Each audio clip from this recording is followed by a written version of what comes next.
రాష్ట్రంలో కాంగ్రెస్ పరిపాలన సంవత్సరం చూశారు. ఎలా అనిపిస్తుంది మేడం సంవత్సరం పరిపాలన? రాష్ట్ర పాలన ఎలా ఉందంటే ఇది రౌడీ రాజ్యం, రాక్షస రాజ్యం లాగా అనిపిస్తుంది. ఎంతసేపు ఒక న్యాయము ధర్మము అనేది ఏమీ కనిపించట్లేదు. ప్రతి మాట అబద్ధం, ప్రతి పని చేతగాని పని. ఒక పని తప్పించుకోవడానికి ఇంకో తప్పు చేస్తూ వెళ్తున్నాడు రేవంత్ రెడ్డి. ఇది ఎంతవరకు వెళ్తుందో మరి.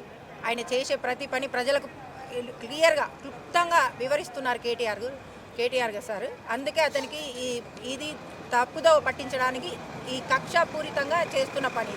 మహిళలకు పెద్దపీట వేస్తున్నాను, ఉచిత బస్సు ఇచ్చాను, అలాగే 2500 ఇస్తానన్నారు. మీరే ఒక మహిళగా మీరే విమర్శిస్తున్నారు.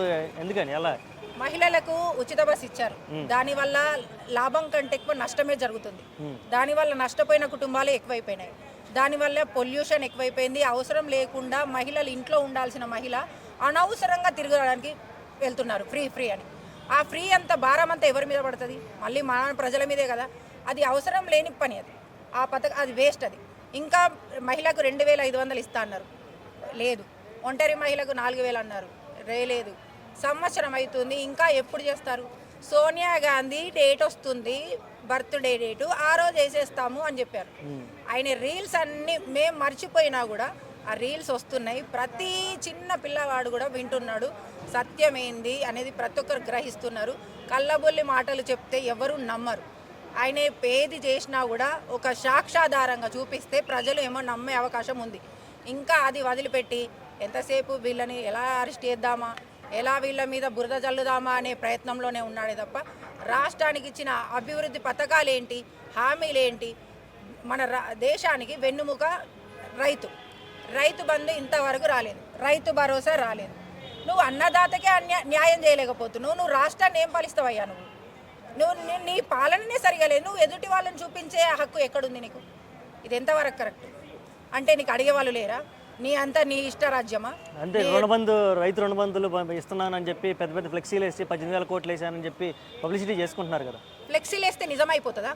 ఒకప్పుడు దేవుళ్ళ మీద ఒట్లు పెట్టి గెలిచిండు మనిషి.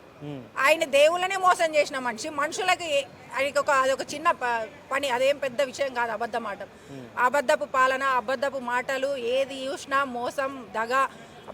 ఏ పనికి కూడా ఒక క్లుప్తమైన వివరణ లేదు.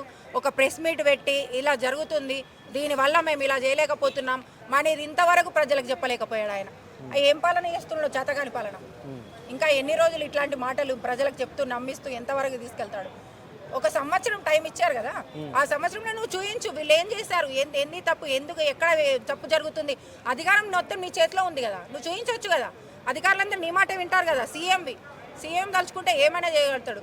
అటువంటిది నువ్వు అది వదిలేసి ఈరోజు ఇక్కడ అనవసరం చర్చలు. అతనే ఈ రేస్ గురించి అడుగుతున్నాడు. ఈ రేస్ గురించి ఆల్రెడీ కేటీఆర్ గారు చాలాసార్లు దాని గురించి వివరణ ఇవ్వడం జరిగింది. నువ్వు ఇంకా దాన్ని పట్టుకొని వేలాడి ఏ విధంగా ఇతన్ని లోపలేయాలని చూస్తున్నాడే తప్ప అక్కడ నిజమైన ఆధారాలు ఏమీ లేవు అతని దగ్గర.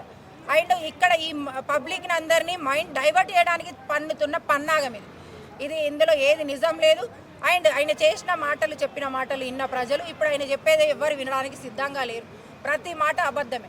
ఇవాళ కేటీఆర్ గారిని విచారణ తీసుకెళ్ళడం, రోడ్డు మీద నిలబెట్టడం, లాయర్ల సపోర్ట్ ఇవ్వకపోవడం, ఇవన్నీ చూస్తాను మీకు ఎలా అనిపిస్తుంది? లాయర్ల సపోర్ట్ ఇవ్వడానికి ఆయనకి ఎందుకు భయం? నువ్వు నిజాయితీ పరుడున్న వాడివైతే నువ్వు లాయర్ వస్తేంది, ఎవరు వస్తేంది? ఆయన వివరణ ఇవ్వడానికి వచ్చాడు కదా సార్. నువ్వెందుకు ఆపుతున్నావు? నీకేంటి భయం? నువ్వు పదవిలో ఉన్నాడే భయపడుతున్నావు అంటే నీకు ఇంకా అక్కడే తెలిసిపోతుంది ఎవరిది నిజము, ఎవరు అబద్ధం అనేది. ప్రజలకు ఇంకా చెప్పాల్సిన అవసరం లేదు. అక్కడ చూస్తున్న మాటలు కానీ వీడియోలు కానీ చూస్తుంటే అందరికీ అర్థమైపోతుంది. అబద్ధం చెప్తున్నాడు, దాన్ని దాచడానికి ఇంకో ప్రయత్నం చేస్తున్నాడు. పిచ్చి మాటలు, తప్పు మాటలు తప్ప అక్కడ ఏది నిజం లేదు. కేటీఆర్ గారిని ఎలాగైనా ఇరికించి అరెస్ట్ చేయాలనేది ఆయన చాలా రోజుల నుండి చేస్తున్న పన్నాగం ఇది. ఆయనకి ఎక్కడ ఆధారాలు దొరకక ఈ రోజు వరకు ఇంకా ప్రయత్నిస్తూనే ఉన్నాడు. ఒకవేళ ఇంకా ఈ అల్లు అర్జున్ గారిని తప్పుడు కేసులో బనాయించినట్టు అట్లా అరెస్ట్ చేయాలనుకుంటున్నాడేమో. అలాంటివి చేసినా కూడా మా కేటీఆర్ గారు సిద్ధంగా ఉన్నారు. మేము కూడా సార్కి ఎప్పుడు సపోర్ట్గా చేసి ఉంటాము.